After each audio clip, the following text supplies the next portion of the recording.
از 47 مرکز امتحانی که طبق رویخط تصدیق کرده وزارت معارف و علمی جمهوری تاجیکستان در زمینه مؤسسه‌های تعلیمی تحصیلات میانه عمومی در 18 شهر و ناحیه‌های جمهوری تشکیل کرده شدند. مؤسسه تحصیلات میانه عمومی رقم 10 ناحیه واسه شامل به آن میباشد. در این مرکز صبح روز 1 ایول امتحان‌های مرکزانیده داخل شوی و مؤسسه‌های تعلیمی تحصیلات میانه و عالی کسبی جمهوری تاجیکستان متشکلانه و در سطح بلند آمادگی‌ها آغاز گردید.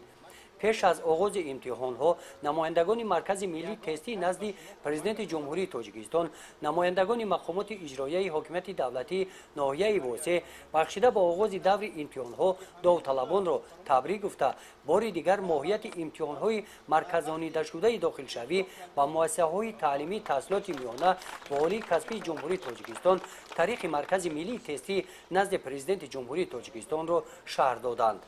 در قلمرو جمهوری تاجیکستان از شماره عمومی 94905 نفر داوطلبی که در دوره اساسی به قیدگیری از قید گذاشتند، دوره ماه‌های مارس اپریل، در همین 47 مؤسسه در 47 مرکز امتحانی 14331 نفر برای سپردن امتحان عمومی قسم A دعوت شدند. از جمله در مؤسسه تعلیمی که در مرکز امتحانی که ما حضور داریم 194 نفر امروز دعوت شدند که امتحان عمومی قسم A را سپردند. باید قید نمود که مکتب پر آماده می باشد. خوانندگان با خوانندگان هم صحبت شدیم، پدر و مادران هم صحبت شدیم. همه خوانندگان با حجت‌های ضروری آمدند. ترتیب رو علاقه بر ترتیب برگزاری امتحان رو با ترتیب برگزاری امتحان شناس هستند و چخیلی که شما آگاه هستید صنفخانه پر آماده می باشند.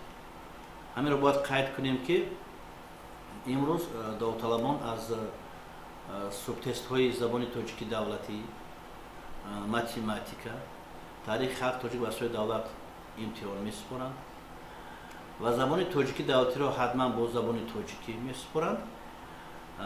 سوب تست ماتماتیکا و تاریخ خلق و اسرار دولت خود را وابسته به زبان انتخاب کردهشون در دوره به قیدگیری یا زبانی رو با زبان روسی یا با زبان تاجیکی چی می سپارند.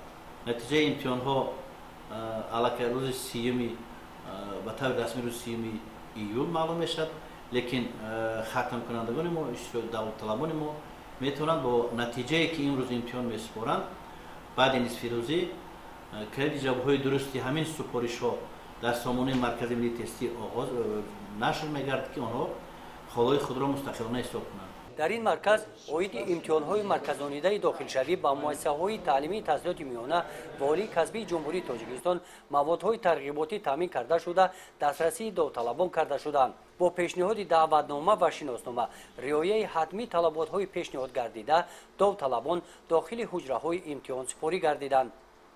گزارش خواجه نظریف خدای نظر ظهوروف از ناحیه واسه برای برنامه اطلاعات نوید.